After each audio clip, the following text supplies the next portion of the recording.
Esse negócio de fazer podcast é meio viciante, né? A gente fica um tempo sem gravar e dá um nervoso. Acho que eu tô até fumando mais que de costume.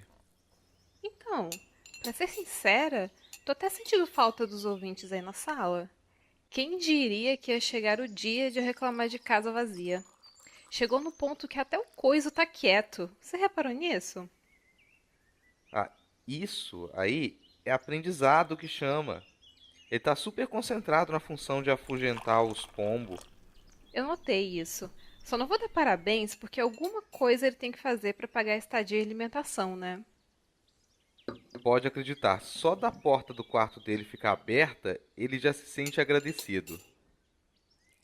Acabou o açúcar? Você ia colocar açúcar no café? Sério? Isso é ofensivo. No café não, porque café é uma coisa. O nome disso aqui é suco de carvão. Café deve ter um tom marrom avermelhado, com um aroma que se expande pela cozinha. Com isso aqui, no máximo, a gente acende a churrasqueira. Da próxima vez, deixa que eu compre esse tipo de coisa, tá? Você passa correndo no mercado, sem paciência, e aí dá nisso. Mas deixa isso daí quieto que a gente gasta com visita. Agora, eu me lembro nitidamente de que tinha pelo menos meio pote de açúcar aí ontem mesmo. Ou coisa tomou gosto por doce nesse ponto, ou o vizinho tá se dando liberdade demais. Morar em prédio com muita gente jovem dá nisso. Você ouviu isso? O que é? Por que você tá olhando assim? Espera, escuta.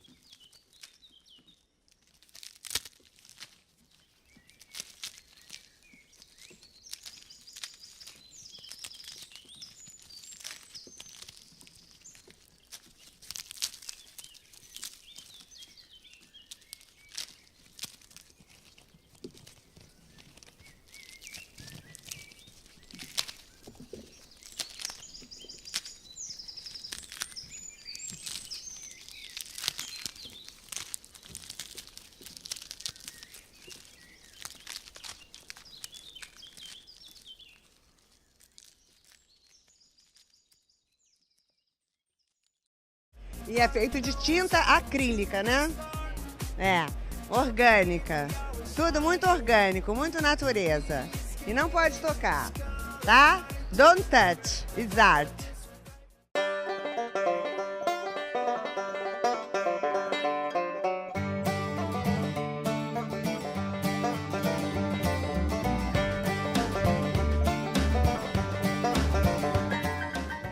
E aí, gente perdida?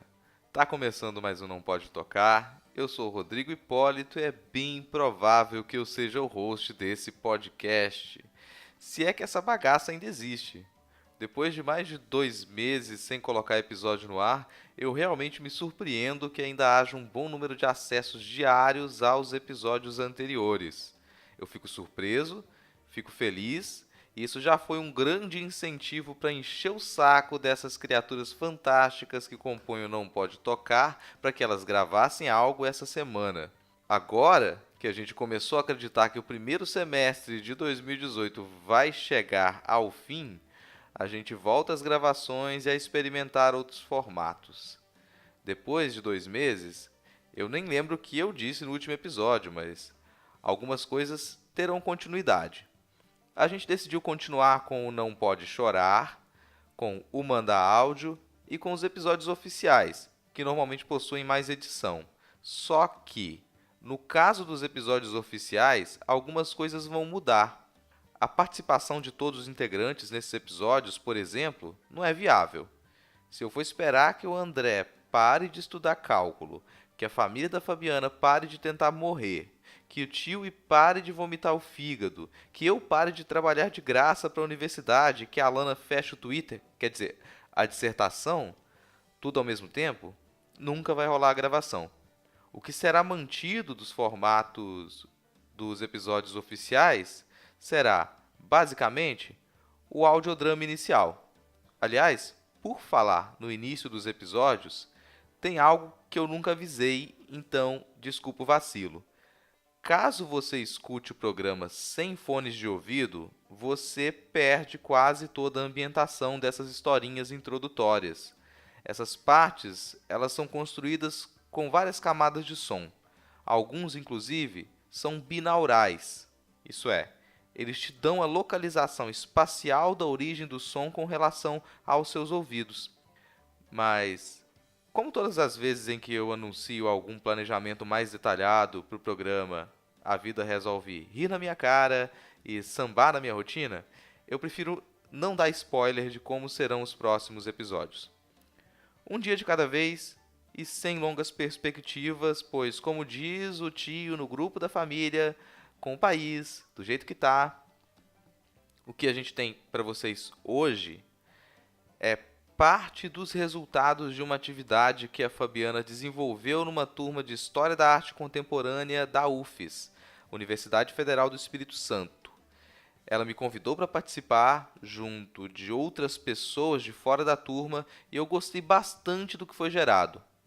Logo na sequência, Fabiana vai explicar para vocês como foi essa atividade e comentar um pouco sobre algumas questões que ela tem vivenciado com o ensino superior para as artes. Depois disso, vocês escutam a Alana com a leitura do texto Veganismo em um Jogo Virtual, do Marcos Vinícius de Souza Costa. A partir desse texto, eu produzi um GIF animado, o qual vocês podem acessar pelo link para postagem na descrição desse episódio. E, por fim, eu faço uma pequena crítica do processo de criação nessa tarefa. Bora lá!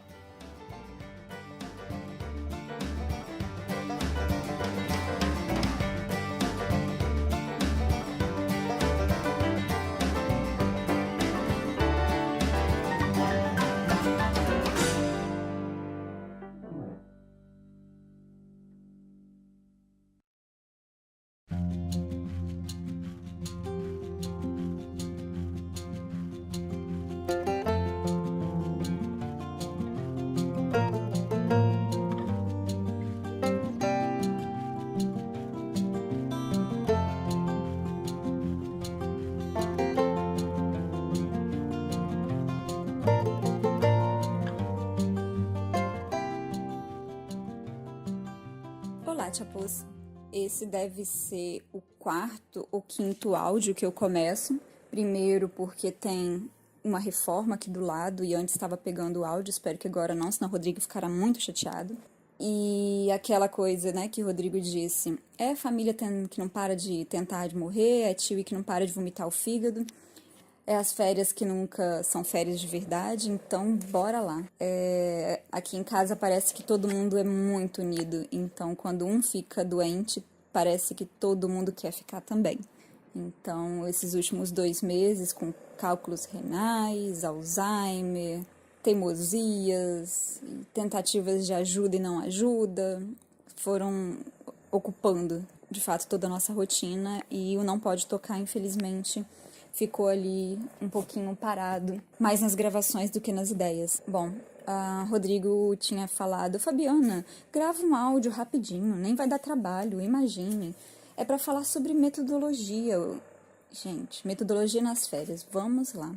Eu comecei o semestre de um modo um pouco diferente, porque eu tenho acompanhado de perto alguns alunos reclamando de algumas questões da UFES, né, do sistema de ensino que está atrasado, que não corresponde mais às demandas, aquela longa história que todo mundo já conhece. O que eu fiz foi dar um tempo para a galera reclamar.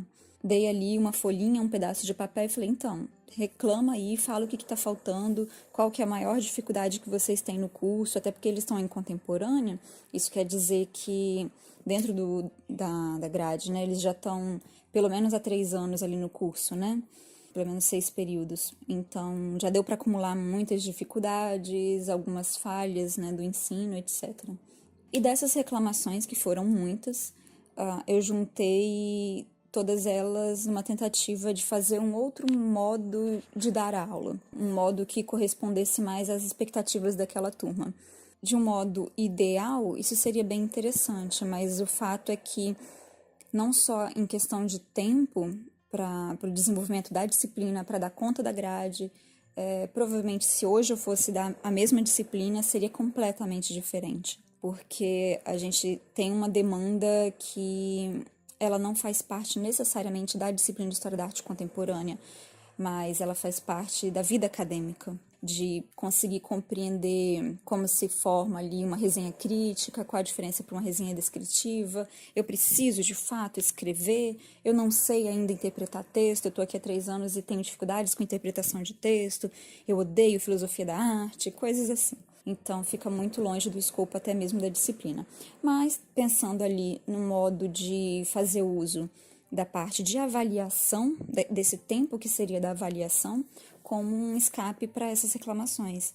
Até porque eu sou uma professora que não gosta de dar provas, por mais que eu tenha feito muitas provas durante a minha formação, não necessariamente em artes, mas antes, eu não acredito muito que a avaliação, no sentido mais formal, ela funcione hoje, de fato. Acho que a pesquisa, você ter ali o computador, ter meios de diálogo é mais produtivo do que ficar decorando coisas e esquecer logo em seguida. Pensei, então, já que temos que ter ali, cumprindo as burocracias do curso e os métodos avaliativos que são necessários, vamos usar esse espaço para desenvolver um tipo de atividade que tente minimamente encontrar um modo, ajude a superar alguns problemas que fazem parte da formação acadêmica de um artista, de um pesquisador, de um profissional da arte, um profissional da vida, a gente não tem muitos nomes para isso, mas que ajude a superar esses problemas que já foram, na verdade, mencionados no Não Pode Chorar, número 3,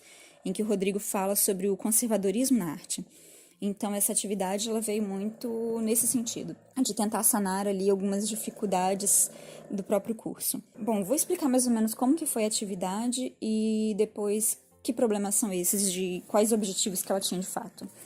Bom, a princípio, eu falei o que para os alunos, vamos dividir essa atividade, que vai correr durante todo o semestre, em 3 etapas.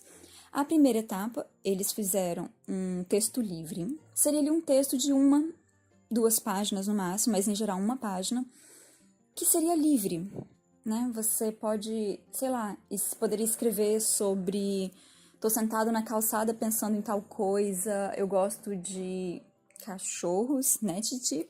Eu gosto de, é um texto livre, não tem direcionamento. O que aconteceu foi mais de termos textos voltados, alguns para arte, outros para a vida pessoal, outros falando sobre o próprio processo da escrita, de eu enrolei até agora, mas agora eu vou escrever, ou eu tenho culpa porque eu não escrevi e estou escrevendo no último momento de enviar, do prazo. Enfim, dos mais variados tipos de textos, Porque não tinha um direcionamento nem se é conto, se é crônica, o importante era estar ali dentro de uma página e esse texto ser livre. E esse texto ser anônimo, por quê?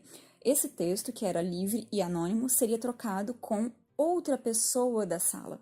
Então, todos os alunos, cerca de 30 alunos, cada um faria um texto, e esse texto anonimamente seria trocado com outro aluno, que pegaria e trabalharia em cima desse texto de uma outra forma. A troca desses textos foi feita a partir de um programa de computador ou algo assim que André desenvolveu para que esses textos fossem distribuídos aleatoriamente sem ter uma correspondência entre nomes, entre eu ter corrigido o texto e já saber de quem era e achar, poxa, esse texto aqui é a cara de fulano. Eu não queria intervir nessa distribuição aleatória e anônima. E nem mesmo ser influenciada pelo anonimato, porque eu também queria participar da atividade como aluna, enfim, como participadora mesmo da proposta. Tanto que não só os alunos participaram, mas eu, Rodrigo também, mais um colega meu que fez mestrado comigo em São Paulo, o Douglas, o Darino, e mais uma amiga que é da área de tecnologias, que é a Cici. Então, não foi uma atividade estritamente avaliativa dentro da sala de aula, mas uma troca mesmo de aprendizado. Depois que esse texto ele foi distribuído aleatoriamente, cada um recebeu um texto por e-mail, sem saber de quem que era, e teria um determinado tempo, acho que era 1 mês e pouco, não lembro, ou até mais, para conseguir desenvolver um trabalho artístico. Ok, temos aí já algumas questões. Primeiro que Trabalho artístico. Professora, o texto já é livre. Eu não sei se é conto, se é crônico, o que eu faço da vida. Eu vou ter que pensar. Ai, meu Deus, como é difícil pensar. Depois eu vou ter que fazer um trabalho artístico em cima do texto do colega, que eu não sei quem é. Se eu ficar com dúvida no texto, eu não vou poder perguntar. Se eu não gostei do texto, eu não posso simplesmente falar mal. Sim, enfim, faz o que você quiser. É um trabalho de desenvolvimento artístico seu. A gente, dentro do universo artístico, já é cheio de ranços, né? Universo artístico, como se isso não fizesse parte do mundo. E não é bem assim, a gente sabe que não é assim. E na descrição eu deixei uma certa liberdade, porque você tem uma grande liberdade de escrita do texto livre. É lógico que eu não ia ali cortar essa liberdade, dar um direcionamento específico para dentro dessa segunda parte da atividade. Então, eu deixei ele linkado na explicação, né? Você pode fazer desenho, colagem, fotografia, performance, e aí várias linguagens artísticas. Você pode fazer uma comida, um prato, pode fazer o que você quiser, desde que ali você tenha um discurso poético voltado para esse texto. E num terceiro momento, depois de pegar esse texto aleatório e trabalhar artisticamente, poeticamente em cima dele, seria feita uma crítica do próprio processo de trabalho. Então, como que você trabalhou esse texto? Como que foi o impacto do texto sobre a sua produção? Quais são as relações que você encontra desse seu trabalho, desse modo de trabalhar com outras produções que você já tinha? Todos esses questionamentos entram na ideia de análise do processo. Seria ali o modo como foi feito, qual o discurso, quais os questionamentos, se há ou não questionamento, se você não estava ou não a fim de fazer. Tudo isso poderia entrar dentro da própria crítica do processo, não só de feitura desse elemento poético, mas também em relação a como foi participar da atividade, enfim, tinha essa abrangência muito grande. Nesse sentido, depois de fazer todas essas atividades e ter essa crítica, eu deixei disponível no Class, né, no Google Class, que é a sala de aula que eu tenho com as turmas, né, cada turma tem uma sala de aula online. Deixei os trabalhos disponíveis de quem, né, queria que esse trabalho ficasse disponível. Conversei com cada um, fiz uma análise ali avaliativa, de fato, que deu mais ou menos uma página para cada aluno. Então, quando eu volto a pensar a respeito da atividade, foram 30 páginas escritas de retorno sobre os trabalhos. Foi bem trabalhoso como professora, mas nesse sentido não me arrependo, acho que vale a pena. Mas tem outras questões que surgem dessa atividade, até mesmo por ela ser uma atividade de uma proposta não convencional, que ela não tem necessariamente um parâmetro ali, né, de um acontecimento anterior ou não, de como ela deveria se dar, né? Foi uma base de experimentação metodológica, de fato. Dentro dos questionamentos que surgiram depois da atividade, durante a atividade e até mesmo antes dela de fato acontecer, quando eu propus essa produção, tinha alguns interesses ali, como eu disse, né, sobre mudanças que são necessárias dentro do curso de artes, dentro do perfil do que a gente considera ali como artístico. O primeiro, provavelmente, que mais incomoda e atrapalha as nossas atividades acadêmicas, e acredito que, de um modo geral, para a produção artística se desenvolver de um modo mais humano e integrado no mundo, é a questão do ego, né? É o famoso artistinha. Isso é uma questão muito complicada no curso de artes, porque a gente vem de uma tradição acadêmica de formação em que o ego, a mão do artista, né, o trabalho artístico, há uma valorização muito grande em cima disso, por mais que desde a década de 60 e 70, que é já uma produção de arte contemporânea, a gente perceba que essa mão mágica, ela de fato não existe nesse sentido, né? Você vai ter ali recursos que você vai ter que pedir ajuda, você vai ter que... E não é ter que, acontece naturalmente. Eu não sei fazer um programa de computador que possa distribuir textos aleatórios, então outra pessoa que compreenda essa área vai me ajudar, vai estar ali em diálogo comigo. Você produzir arte é você estar junto de amigos produzindo algo que é interessante e acaba sendo ali parte desse processo de amizade, de trabalho colaborativo, etc. Mas dentro da academia, o ranço que se tem dessa mão mágica e única, individual, ela é muito prejudicial, porque ela faz com que todos os trabalhos sejam extremamente sagrados.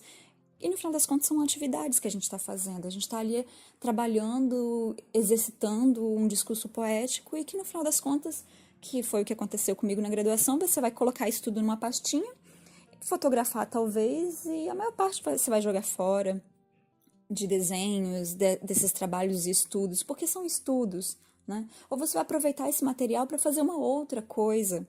Ou seu cachorro vai comer, ou qualquer coisa pode acontecer e isso não é um problema. Né? Ou você vai ter ali uma mudança de casa, esqueceu para trás e alguém jogou fora, ou você cria uma produção artística muito grande, de dimensões grandes, você não tem onde guardar, dá mofo, e você não vai morrer por conta disso. Ou de um amigo que quer essa produção e trabalhar em cima dela e você se sente ofendido por isso. É ali um questionamento que se faz dentro do curso, de até que ponto essa questão da individualidade, ela mais atrapalha do que ajuda para a gente ter ali um diálogo com o outro, né? Seja o outro um colega de classe, seja o outro um colega artista, ou seja qualquer outra pessoa do mundo ou o próprio mundo. Nós não somos seres superiores em cima de uma pirâmide como Kandinsky tanto queria. Isso não funciona bem assim. Então, dentro dessa atividade, não só o ego, mas a ideia de compartilhar, ela era importante, né? De você ter ali um elemento que você produz e gera ali uma expectativa de como o outro vai trabalhar em cima e você compartilha isso com o outro, ao mesmo tempo que você busca e pega algo de outra pessoa para trabalhar em cima. Isso gera a noção de responsabilidade também, que foi uma das dificuldades da disciplina de alunos. Você tem 30 pessoas, né? E dentro dessas 30 pessoas, obviamente, é uma turma muito diversa, que vem de histórias muito diferentes e de responsabilidades e desenvolvimentos dentro do curso muito diferentes. Então, você vai ter um grupo de alunos que está mais afim de participar, ou outros que não estão tão afim, mas acabam participando porque são aqueles que gostam muito de receber nota e eles estão ali só para isso, ou aqueles outros que nem vão necessariamente na aula, mas eles acham no começo do curso que vão participar horrores e aí eles somem.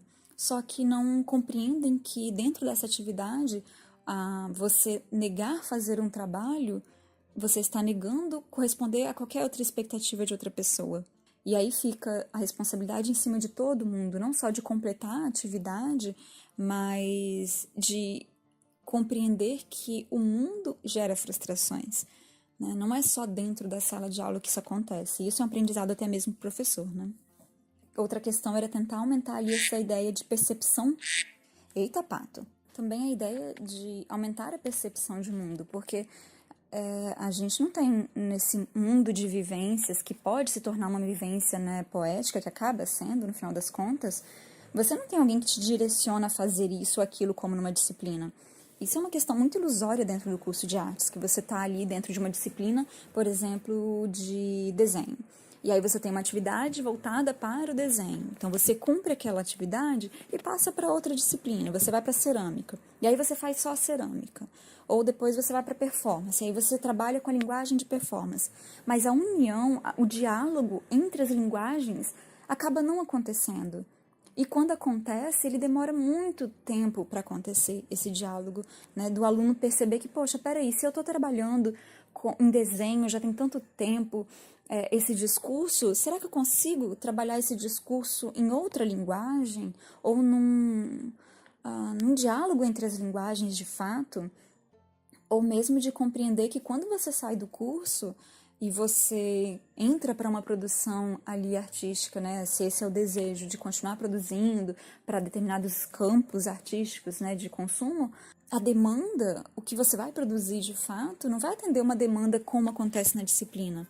Você não tem um direcionamento do mesmo modo. E essa atividade, ela trouxe frustrações nesse sentido, porque ela foge da ideia do que é uma disciplina artística com direcionamento. Você vai fazer um texto desse jeito, tem que ser assim sobre tal conteúdo, tal assunto, porque isso vai facilitar com que o colega trabalhe artisticamente em cima, ele já tira ali pelo assunto do texto uma série de linguagens, e aí a própria crítica do processo artístico fica muito mais fácil, porque no final das contas, se você tem um texto falando de determinado assunto que vira uma linguagem artística na outra etapa, o processo ele vai se valer muito da ideia da própria linguagem artística e ele já está pronto. Tudo ali já está pronto e dado a partir do momento que eu dou um direcionamento. E o mundo não dá esse direcionamento.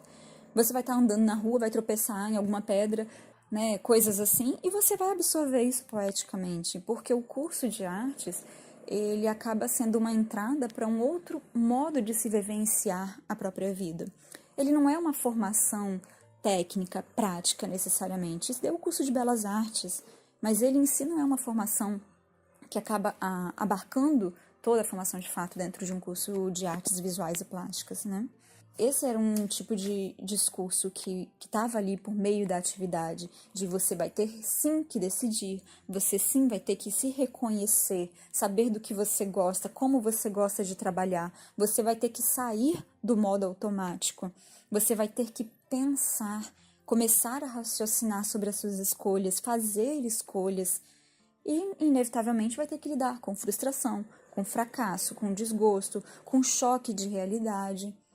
Talvez essa atividade, quando a gente chegou ao fim, lógico, a gente teve várias produções interessantes, né? Até por isso a gente está aqui gravando esse podcast, mas o que permeou ali o tempo todo foi um incômodo. O incômodo era um ponto-chave de fechamento da atividade, porque ela vai falar sobre quais os problemas da disciplina, quais os problemas da arte contemporânea, quais os problemas do curso de artes, quais os problemas nossos de vivência no mundo, em uma profissão que ela não só não é valorizada, ela é mistificada e ela não é rentável, financeiramente falando. Então, esse choque de realidade, ele vai vir a partir do momento em que eu dou liberdade para esse sujeito fazer o que ele quiser. Isso é você estar no mundo. Essa é a grande dificuldade.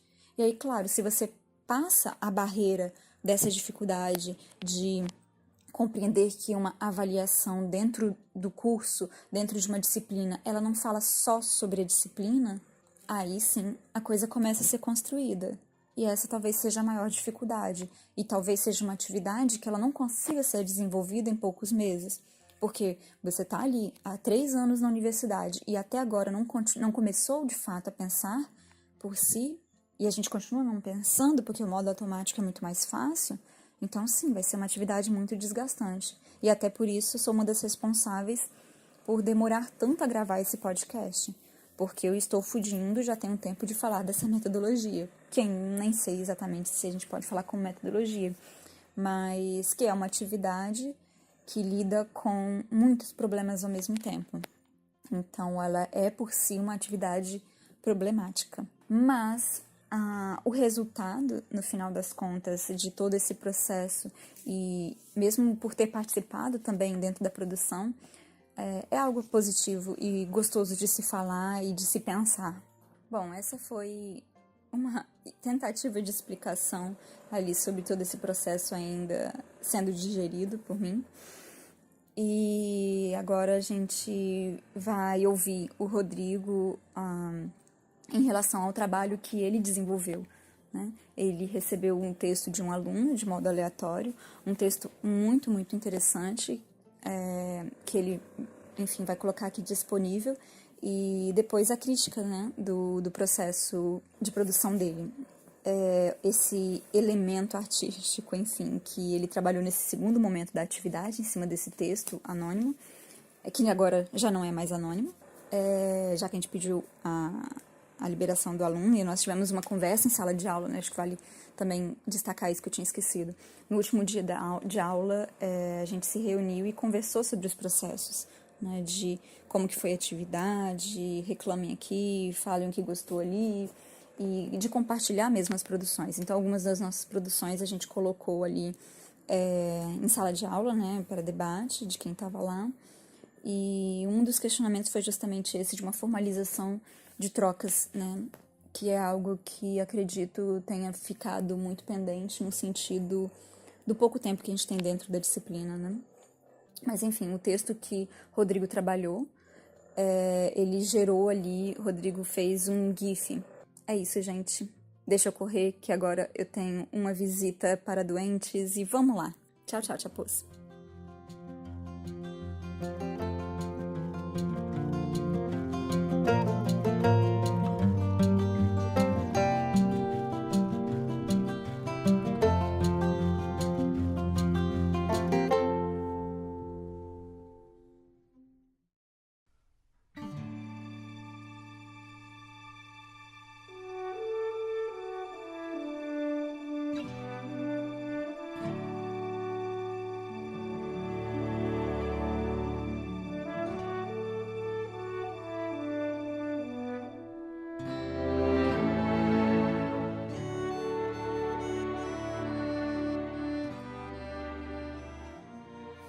Veganismo em um jogo virtual.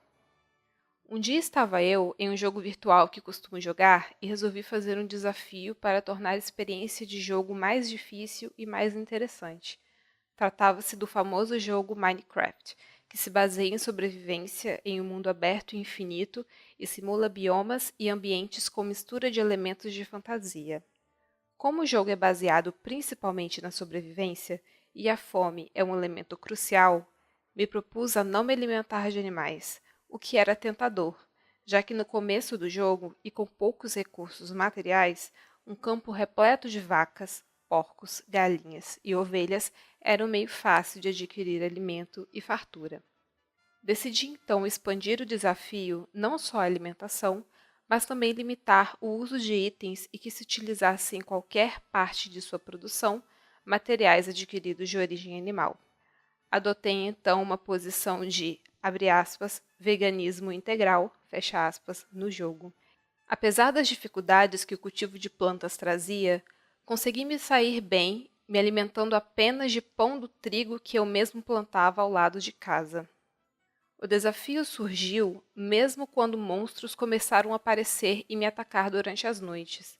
Em sua essência, não são animais, mas são personagens que se caracterizam como seres vivos e que sentem dor ao serem atacados de volta.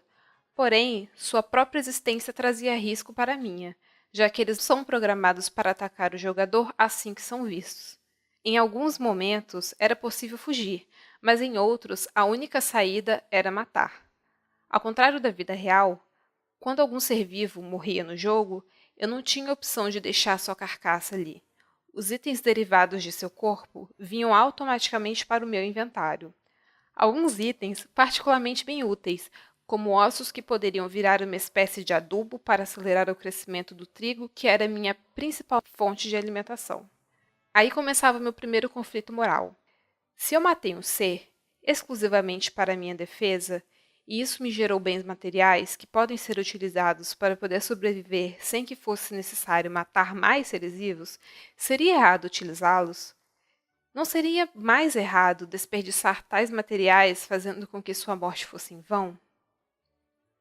Depois de algumas pesquisas na internet e muitas mensagens trocadas com uma amiga sobre quais os principais objetivos do veganismo e como alcançá-los, descobri que o veganismo se trata principalmente de não explorar a vida animal em prol da vida humana.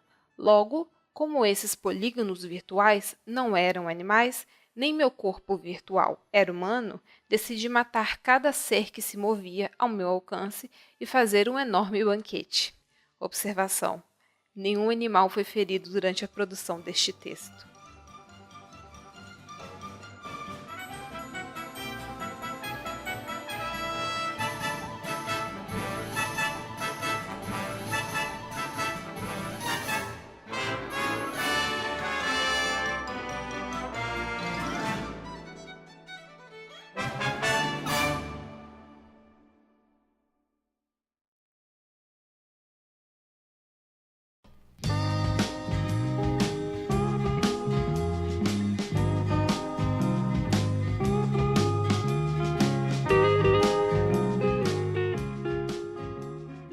Desdobramento, de novo e mais uma vez.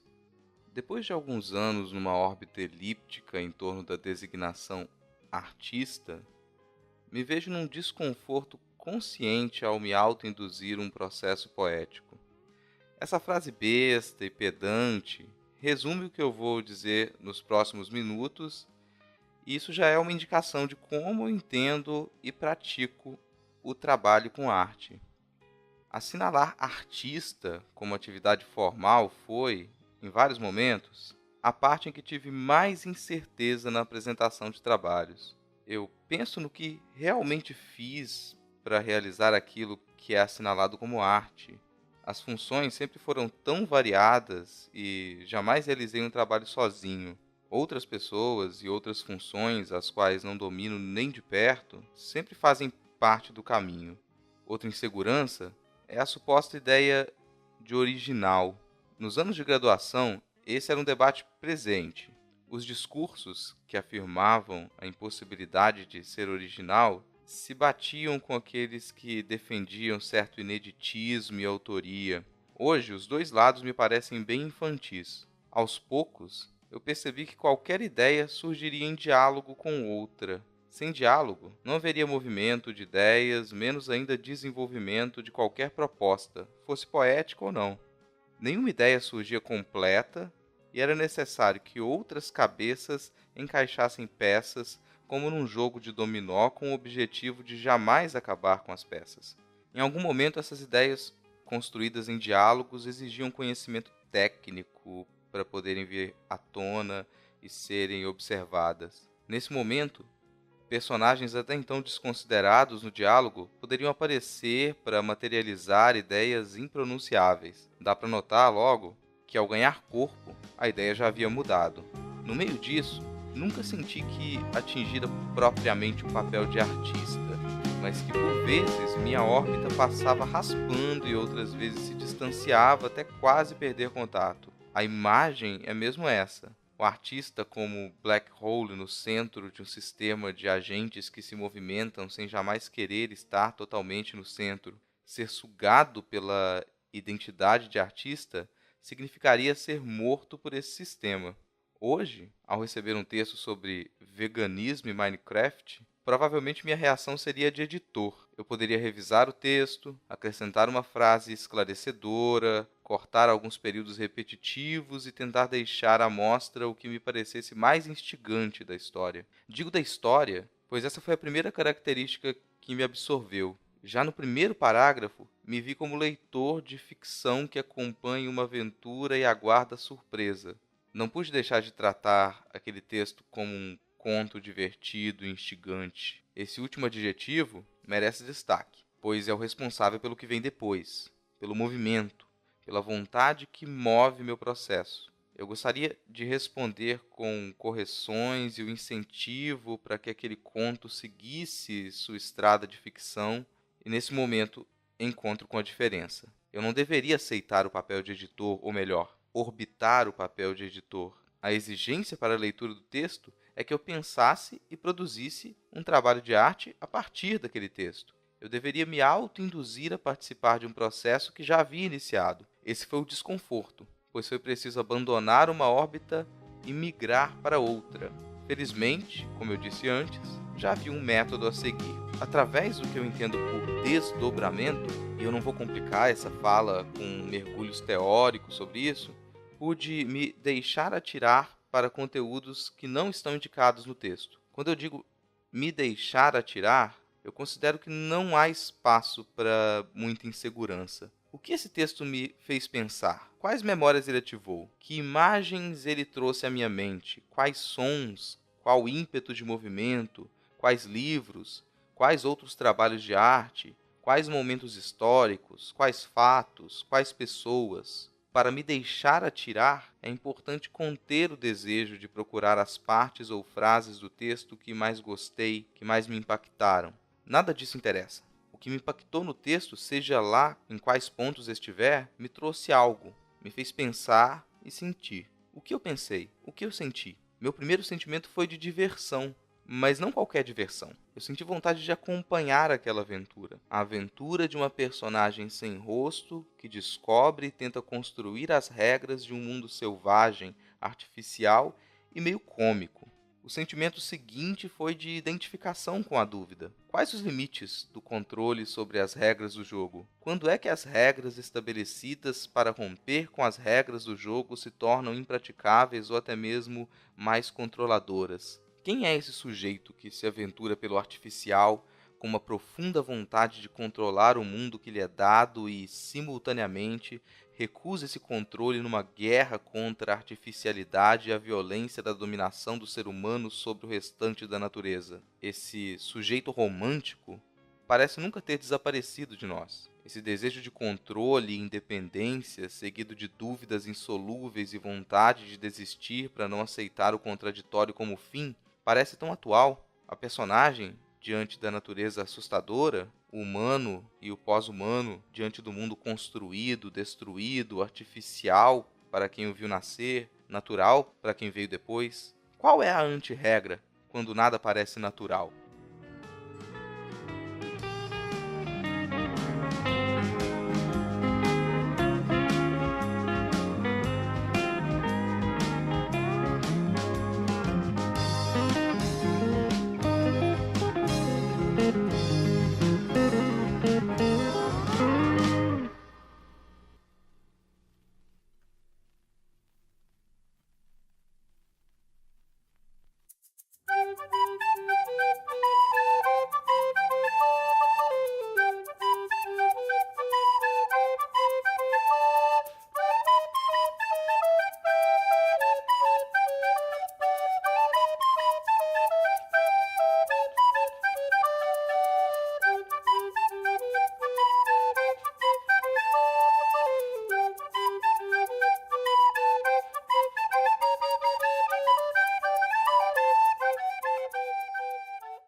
É isso. Fechamos mais um episódio do Não Pode Tocar. Você tem alguma crítica? Algum comentário? Uma contribuição? Uma reclamação? Um elogio despudorado? Manda pra gente. Se você quiser mandar uma mensagem mais longa ou seu áudio para participar do Manda Áudio, envie para nãopodetocar@gmail.com. Lembra que o pod é com demudo. Já, se você prefere os 280 caracteres do Twitter, segue o Tiwi pelo @nãopodetocar ou acompanhe os nossos perfis pessoais que estão na descrição do episódio. E ainda, caso você tenha ficado com um pouquinho de curiosidade sobre o que mais a gente produz, dá uma passada em notamanuscrita.com. Lá você encontra mais textos soltos, artigos acadêmicos, crônicas, vídeos, ilustrações, sons e coisinhas, muitas coisinhas. Mas o que você pode fazer para deixar a gente feliz? Simples. É só compartilhar o Não Pode Tocar, avaliar a gente no iTunes ou no seu agregador de podcast e indicar o programa para a galera das artes que ainda não conhece essa mídia. Essas simples ações aumentam as nossas chances de receber abraços virtuais gratuitos cheios de segundas intenções. Por hoje é só. Se nada der muito errado, daqui 1, ou 2, ou 3, ou 4, ou sei lá quantas semanas, a gente está de volta. Valeu, falou!